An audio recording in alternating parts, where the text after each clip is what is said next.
Hello friends, myself Apoorva. सबसे पहले आप सभी को बिलेटेड हैप्पी न्यू ईयर।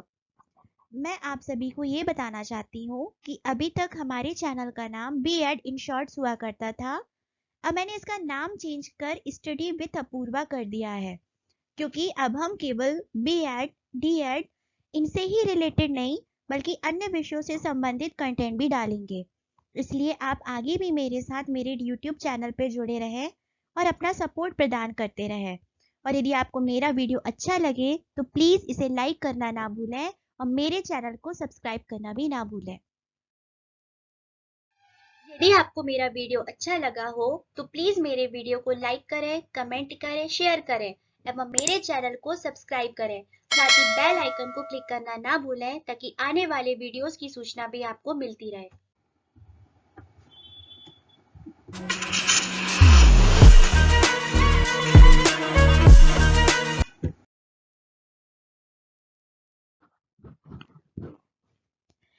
आज हम पढ़ने वाले हैं इंग्लिश लिटरेचर के एक बहुत ही महत्वपूर्ण टॉपिक ओल्ड इंग्लिश के बारे में। मैंने इस वीडियो को बहुत ही आसान तरीके से समझाने का प्रयास किया है, जिसे इंग्लिश मीडियम के साथ साथ हिंदी मीडियम के स्टूडेंट्स को भी समझने में बहुत आसानी होगी। वीडियो हमारा बाइलिंगुअल है, तो चलिए शुरू करते हैं बिना देर किए हमारी आज की वीडियो। ओल्ड इंग्लिश के बारे में डीप में जानने से पहले हम ओल्ड इंग्लिश के इतिहास को समझने की कोशिश करते हैं। तो चलिए देखते हैं क्या है ओल्ड इंग्लिश। इंग्लिश लिटरेचर के यदि इतिहास में जाएं या हिस्ट्री में जाएं तो अभी बहुत सारी ऐसी चीजें हैं जो जानने लायक हैं, बट यहाँ मैं ओल्ड इंग्लिश से ही शुरुआत करती हूँ। चलिए देखते हैं ओल्ड इंग्लिश की शुरुआत हुई तो हुई कैसे। आप सभी जैसा कि स्क्रीन पर देख रहे होंगे, ओल्ड इंग्लिश की बात यदि हम करते हैं तो इसमें दो कंट्रीज थी जो इन्वॉल्व थी। पहला आप देख रहे होंगे यूके, यूनाइटेड किंगडम। अगली है जर्मनी। जर्मनी और यूनाइटेड किंगडम दोनों इसमें इन्वॉल्व थे। जर्मनी से कुछ ट्राइब्स थी जो ब्रिटेन की ओर आई थी और यहाँ से शुरुआत हुई है ओल्ड इंग्लिश की। सबसे पहले मैं आपको इसकी एक स्टोरी जैसे सुना देती हूँ, फिर इसको आपको एनिमेशन के द्वारा समझाने की कोशिश करूंगी।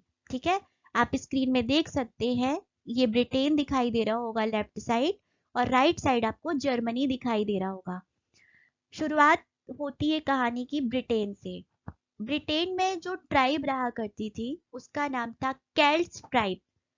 तो केल्ट्स ट्राइब ने जब एक बार जर्मनी से मदद मांगी कि वो आए और उनकी मदद करें, तो जर्मनी से 3 ट्राइब थी जो ब्रिटेन की मदद करने के लिए गई थी।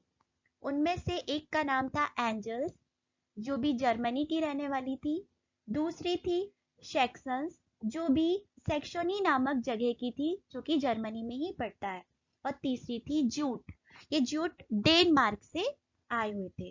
तो ये 3 ट्राइब्स थी बेसिकली जो ब्रिटेन की मदद करने के लिए गई थी। जूट का खास इंपॉर्टेंट रोल नहीं है, मगर एंजल्स और जो सेक्शंस हैं ये लंबे समय तक यहाँ पर शासन करेंगी। बोल सकते हैं 600 साल तक इन्होंने इंग्लैंड में राज किया था, जो कि बहुत ज्यादा पावरफुल ट्राइब में इनका नाम आता था। चलिए अब इसको एनिमेशन के द्वारा समझने की कोशिश करते हैं। ये जर्मनी से 3 ट्राइब जा रही है ब्रिटेन की तरफ। इसमें से एक थी एंजल्स, दूसरी है सेक्शंस और तीसरी है जूट्स। और ये केल्टिक जो ट्राइब है ये ब्रिटेन में रहा करती थी। आगे क्या हुआ?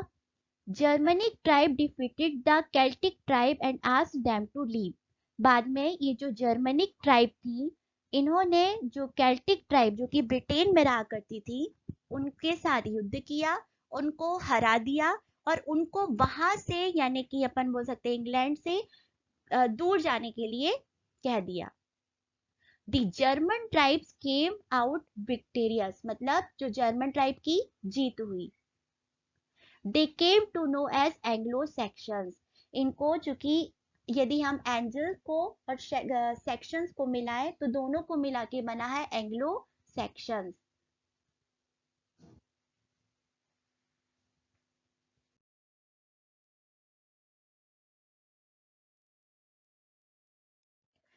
जब एंग्लो सेक्शंस ब्रिटेन आए थे, तो जब वो ब्रिटेन आए होंगे तो अपने साथ साथ अपनी भाषा भी तो लाए ही होंगे।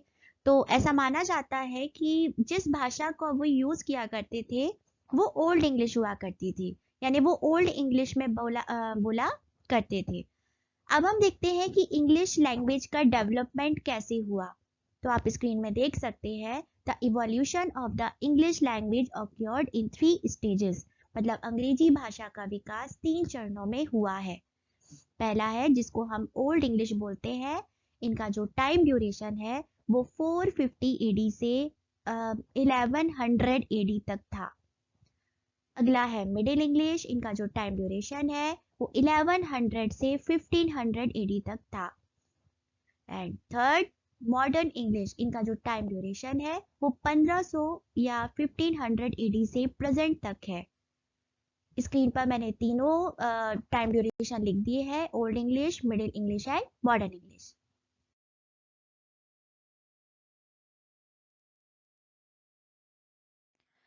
Evolution of old English. अभी जैसा मैंने आपको स्टोरी सुनाया था, इसकी एक छोटी सी कहानी, उसी पर बेस्ड ये पूरा यहाँ पर मैंने एक नोट्स तैयार किया है। आप देख सकते हैं, the Germanic tribes came to Great Britain in the 5th century. 5वीं शताब्दी में जर्मनिक जनजातियां ग्रेट ब्रिटेन में आई थी। They threw away the native Celtic tribes. उन्होंने कैल्टिक जनजातियां जो उस समय ब्रिटेन में निवास करती थी उनको बेदखल कर दिया। And started ruling the area, और क्षेत्र पर शासन करना शुरू कर दिया। मतलब खुद ही सोचिए, जो एंग्लो सेक्शंस जो हुआ करते थे, जिनको केल्टिक ट्राइब ने ब्रिटेन में अपनी मदद करने के लिए बुलाया था, वो ईश्वर बनकर उनकी मदद करने के लिए आए थे और उन्होंने उसको ही वहां से खदेड़ डाला था। आगे लिखा है, they used Germanic dialects for speaking, and that's how the origin of old English took place। Way Germany की भाषा बोलते थे और इस प्रकार अंग्रेजी की उत्पत्ति हुई थी।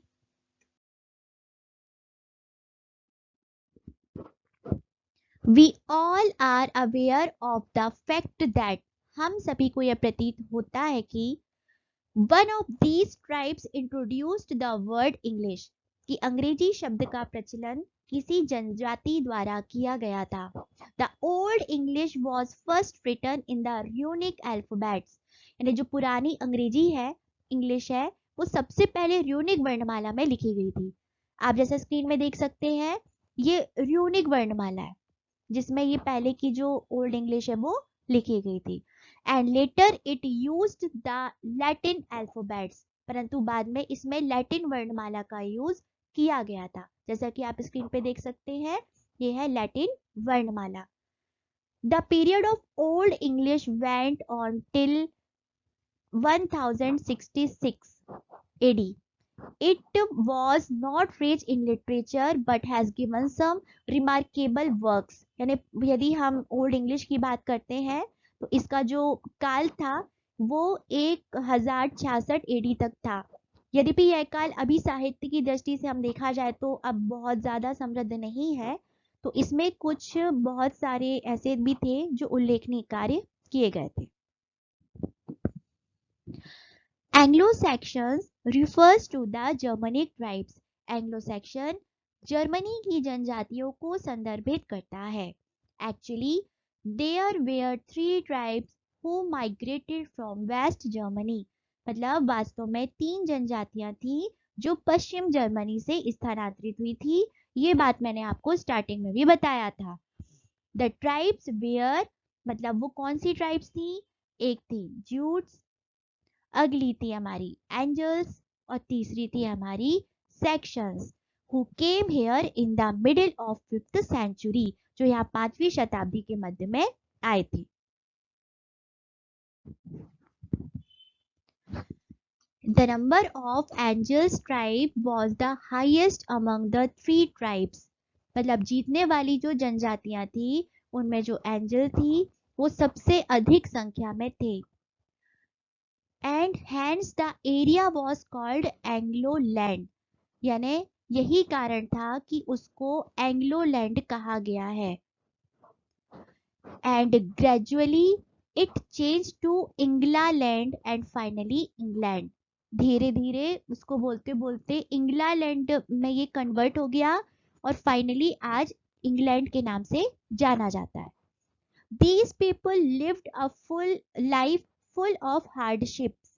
मतलब ये जो लोग हुआ करते थे उनका जो जीवन था वो कठिनाइयों से भरा हुआ था। Their life was full of struggles। They lived near the sea and used to enjoy it। वो समुद्र के किनारे रहते थे और शायद उन्होंने इसका ऐसा कहा जाता है कि उन्होंने इसका फुल आनंद उठाया होगा। अब चूंकि हम ओल्ड इंग्लिश पढ़ रहे हैं तो देखते हैं इसमें कौन कौन से ओल्ड इंग्लिश के डायलेक्ट्स थे। तो there were 4 dialects in old English, यानी पुरानी अंग्रेजी भाषा की 4 बोलियां थी। पहला है नॉर्थम्ब्रियन। नॉर्दर्न इंग्लैंड में ये बोली जाती थी, मतलब उत्तरी इंग्लैंड में ये बोली का यूज किया जाता था। अगली है मर्सियन, जो कि सेंट्रल इंग्लैंड में बोली जाती थी, यानी मध्य इंग्लैंड में इसको बोला जाता था। अगला है सेंटिश, ये साउथ वेस्टर्न इंग्लैंड में बोली जाती थी, मतलब दक्षिण पश्चिमी इंग्लैंड में इसका यूज किया जाता था।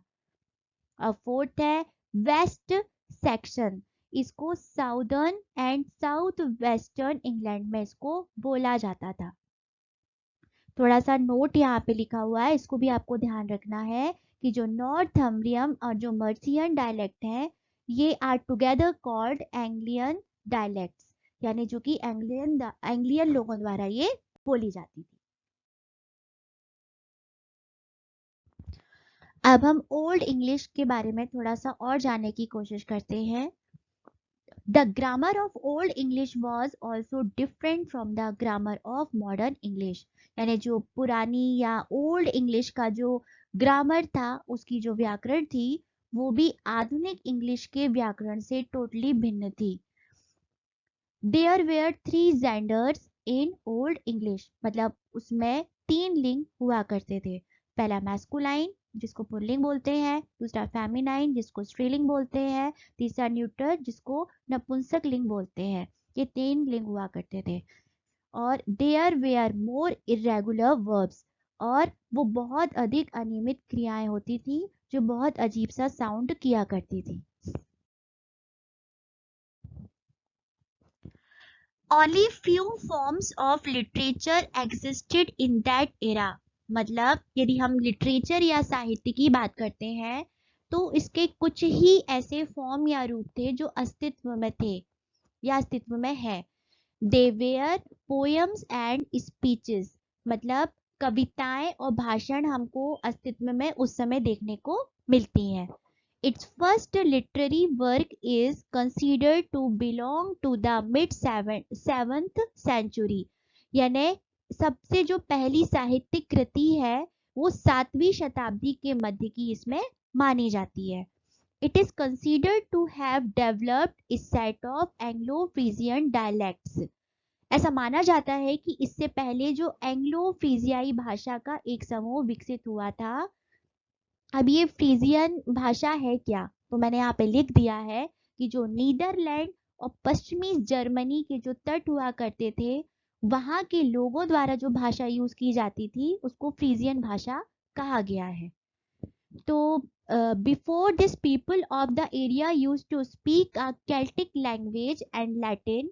This is the reason why it is considered as West Germanic language. मतलब ऐसा माना जाता है कि पहले जो एंग्लो फिजियाई भाषा का एक समूह विकसित हुआ था और इससे पहले क्षेत्र के जो लोग हैं वो केल्टिक भाषा और पार्श्व भाषा बोला करते थे। यही एक रीजन है कि पश्चिम जर्मनी की भाषा मतलब इसे पश्चिमी जर्मनी की भाषा भी माना गया।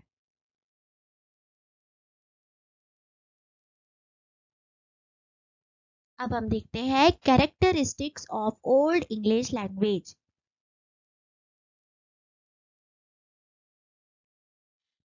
इसकी पहली कैरेक्टरिस्टिक है प्रोनाउंसिएशन, यानी उच्चारण। The pronunciation of the Old English words were very different from their modern equivalents. मतलब जो पुराने अंग्रेजी शब्दों का उच्चारण है, यदि हम उसकी आधुनिक अंग्रेजी के शब्दों से उसकी तुलना करें तो हमको टोटली डिफरेंट देखने को वो मिलते हैं. The long vowels were different, has there was some change. मतलब जो लंबे स्वरों को विशेष रूप से जिसमें संबोधित किया गया है. मतलब अभी लॉन्ग वॉवेल क्या है, जैसे ए ई आई ओ यू, ये हमारे यहाँ पे वॉवेल है. इनको जब इन्हीं की तरह उच्चारित किया जाता है तो इसको लॉन्ग वॉवेल कहा जाता है. जैसे स्टोन, स्टोन में जो ओ है उसको ओ ही कहते हैं, तो ये लॉन्ग वॉवेल कहलाएगा. आगे है old English words were pretty much same as the modern English words but the vowels were different. मतलब कुछ ऐसे भी अधिकांश स्वर ऐसे हैं जो भिन्न है, लेकिन पुरानी या ओल्ड इंग्लिश शब्द जो कि आधुनिक अंग्रेजी शब्द के समान है. जैसे हम देख सकते हैं ओल्ड इंग्लिश की बात करें तो ओल्ड इंग्लिश में जिसको कैन कहा जाता था, मॉडर्न इंग्लिश में इसको कोन कहा जाता है. ओल्ड इंग्लिश में जो जैन है उसको आज जोन कहा जाता है. ओल्ड इंग्लिश में जैसे जो बैन शब्द था आज की डेट में उसको बोन कहा जाता है.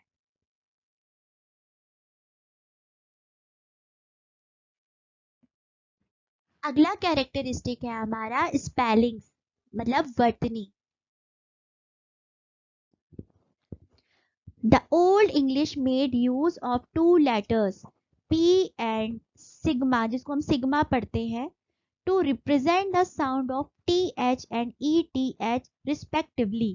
मतलब यदि हम ओल्ड इंग्लिश की बात करें तो p और जिसे आज की डेट में हम सिग्मा बोल रहे हैं इसका यूज th और eth की ध्वनियों को दर्शाने के लिए किया जाता था. देखिए यहाँ पे दिखाई दे रहा होगा आपको ओल्ड इंग्लिश और मॉडर्न इंग्लिश. जिस आज जो हम जिसको मीत पढ़ते हैं MYTH मीत, उसको पहले TH की जगह P लगाया जाता था, यानी TH की जगह P का यूज किया जाता था मित के प्रोनाउंसिएशन में. इसको अपन प्रोनाउंसिएशन मित ही करेंगे, मगर यदि हम लिखने की बात करें स्पेलिंग की तो MYP करके लिखा जाता था. अगला है देन, जिसको आज की डेट में हम दैन पढ़ते हैं मॉडर्न इंग्लिश में, THEN दैन. वहां पर ये THE या ETH दो में से कोई भी हो तो उसको दर्शाने के लिए सिग्मा वाले सिंबल का यूज किया जाता था. प्रोनाउंसिएशन इसका देन ही होगा, बट यदि हम बात करते हैं लिखने की तो वो THE को सिग्मा करके लिखा करते थे. अगला है old English also represented the sound of SH by SC and the sound of K by C. यानी ओल्ड इंग्लिश में SH की ध्वनि को दर्शाने के लिए SC का और K की ध्वनि को दर्शाने के लिए C का प्रयोग होता था. जैसे कि आप स्क्रीन पे देख सकते हैं. आज मॉडर्न इंग्लिश में जिसको हम शिप पढ़ते हैं SHIP शिप, ओल्ड इंग्लिश में यहाँ पर SH की जगह SC का यूज होता था, तो SCIP शिप, इसको भी शिप ही बोलेंगे. बट यदि हम बात करते हैं लिखने की तो स्पेलिंग इसकी SCIP हुआ करती थी. अगला है काइट, आज की डेट में जिसको हम काइट लिखते हो पढ़ते हैं KITE काइट, तो यहाँ पर के की जगह सी का यूज हुआ करता था. इसको भी काइट ही पढ़ेंगे बट स्पेलिंग CITE इसकी रहेगी, यानी के की जगह सी का यूज होगा और ऊपर SH की जगह SC का यूज होगा. अगला पॉइंट है हमारा C was also used for CH in old English. यानी ओल्ड इंग्लिश में कुछ ऐसी भी जगह है जहां पर C का प्रयोग CH की ध्वनि को दर्शाने के लिए होता था. जैसे आप स्क्रीन पे देख सकते हैं मॉडर्न इंग्लिश में जिसको CHIN चिन चिन पढ़ते हैं, तो वहां पे CH की जगह जहां पर आज CH यूज हो रहा है वहां पर C यूज होता था, तो उसको भी चिन पढ़ा जाता था CIN चिन. और आज की डेट में C की जगह CH यूज होता है. तो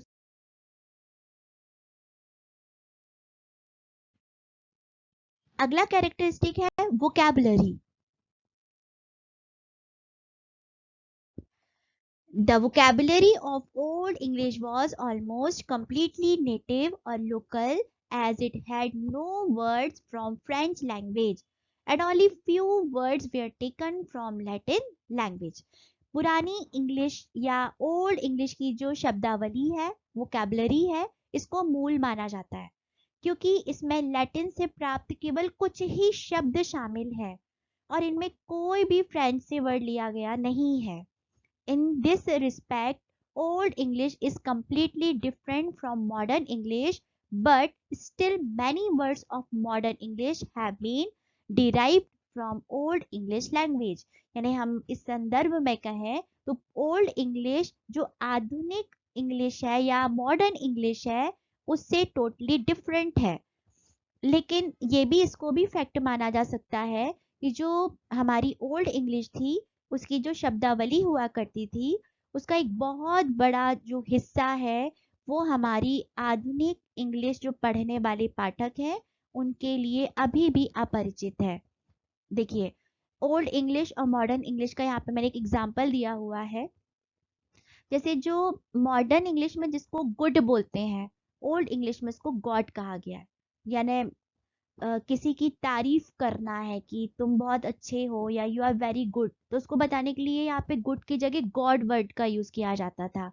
आज जिसको ग्रास बोलते हैं पहले उसको गार्स बोला जाता था. आज की मॉडर्न इंग्लिश में जिसको वाइफ कहा जाता है ओल्ड इंग्लिश में इसको विफ कहा जाता था. अगला कैरेक्टरिस्टिक है ग्रामर, व्याकरण. The most fundamental difference between Old English and Modern English is grammar. यानी पुरानी और आधुनिक इंग्लिश के बीच में सबसे बेसिक जो अंतर है वो होता है हमारा व्याकरण. Old English is a synthetic language that indicates the relation of words in a sentence by means of inflections, while modern English is an analytical language that use preposition, verbs and fixed word order.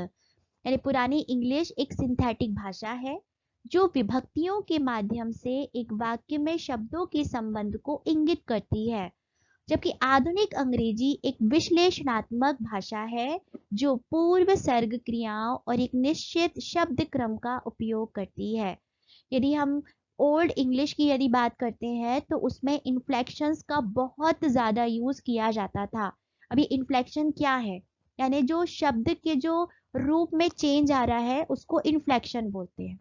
मैंने यहाँ पे लिखा भी हुआ है कि inflection a change in the form of especially its ending that changes its function in the grammar of the language. जैसे inflection मतलब होता है किसी शब्द के जो रूप में चेंज आ जाना. जैसे एग्जांपल दिया है गर्ल्स. यदि मैं गर्ल्स डायरेक्ट लिखूंगी तो इससे ये समझ में आ रहा है कि बहुत सारे लड़कियों के बारे में मैं बोल रही हूँ और यही पास्ट ऑफ एस लगा के गर्ल्स लिखती हूँ, है ना, तो इसका मतलब होता है लड़की का. सेम ऐसे यदि मैं बॉयज बोलूं तो बहुत सारे लड़कों के बारे में बात हो रही है और बॉयज में यदि मैं पास्ट ऑफ एस लगाऊं मतलब होता है कि लड़के का. तो इस टाइप से इन्फ्लेक्शंस जो आज हम यूज करते हैं आज वो उतने यूज नहीं करते हैं जितना उस समय में इसका यूज किया जाता था.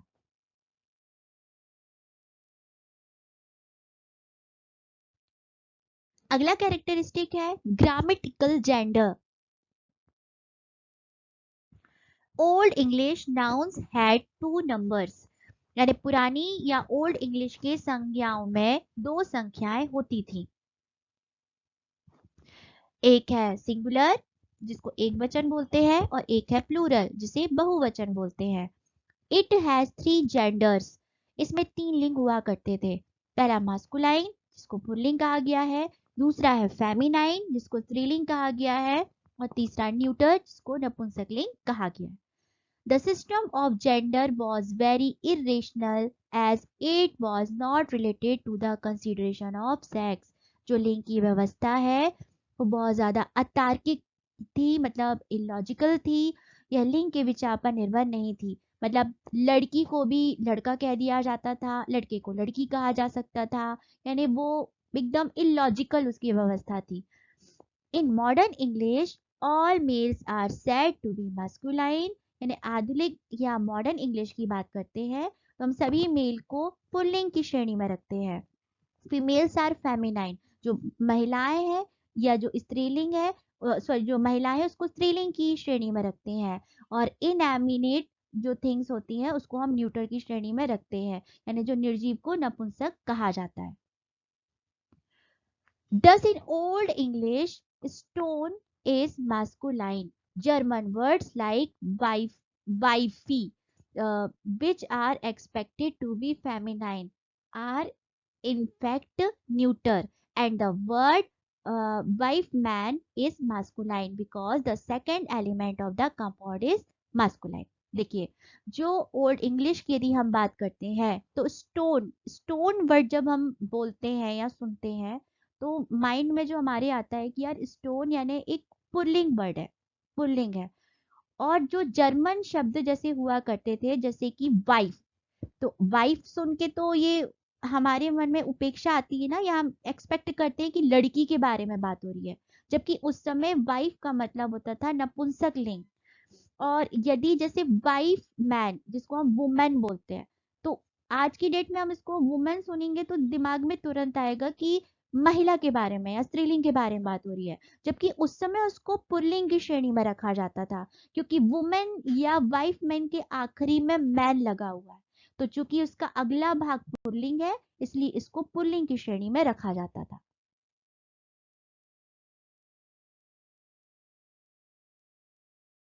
अगला कैरेक्टरिस्टिक है नाउन, संज्ञा।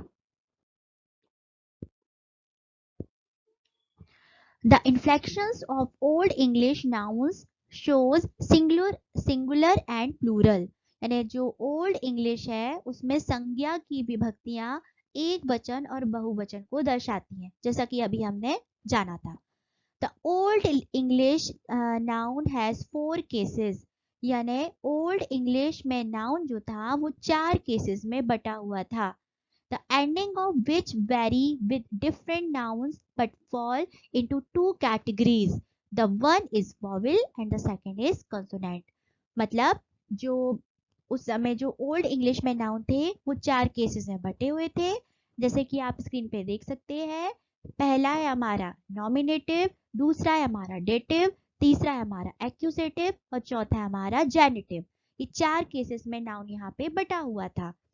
इन चारों के एंड अलग अलग तरीके के हुआ करते थे, मतलब लास्ट में जो साउंड होता था वो सबका अलग तरीके से होता था, और आखिरी अक्षर या तो उसका वॉवेल हुआ करता था या तो कॉन्सोनेंट हुआ करता था। अब आप देख सकते हैं स्क्रीन पर सिंगुलर और प्लूरल, यहाँ पे चारों केस दिए हुए हैं, नॉमिनेटिव, जेनेटिव, डेटिव और एक्यूसेटिव के। एक वर्ड हमने लिया है गिफ। गिफ कोई वर्ड होगा तो जैसे अब नॉमिनेटिव केस की बात करें तो उसके लास्ट का जो साउंड होगा वो ए से माना जाएगा, जैसे गिफ। तो फा यदि मैं आखिरी में बोल रही हूँ तो फा में आ का प्रोनाउंसिएशन हो रहा है ना, गिफ। तो इसी तरह ये नॉमिनेटिव केस में माना जाएगा। वैसे यदि मैं जेनेटिव, डेटिव और एक्यूसेटिव सब में आपको ई दिखाई दे रहा होगा, यानी जब मैं इन तीनों केस की बात करूंगी और गिव वर्ड को यदि मैं तीनों केसों में लेती हूँ तो क्या हो जाएगा गिफी, क्योंकि आखिरी में ई लगा हुआ है तीनों कंडीशन में, तो ये गिफी पढ़ा जाएगा। प्लूरल की बात करते हैं तो वैसे ही नॉमिनेटिव में गिफ वो वैसे ही रहेगा, बस डेटिव में इसका थोड़ा सा चेंज हो जाएगा क्योंकि डेटिव में यू एम का प्रोनाउंसिएशन हो रहा है, यानी इसको गिफ के आगे हम यू एम लगा देंगे तो गिफम माना जाएगा, यानी डेटिव में इसका जो प्लूरल का जो प्रोनाउंसिएशन होगा गिफ का वो गिफम माना जाएगा।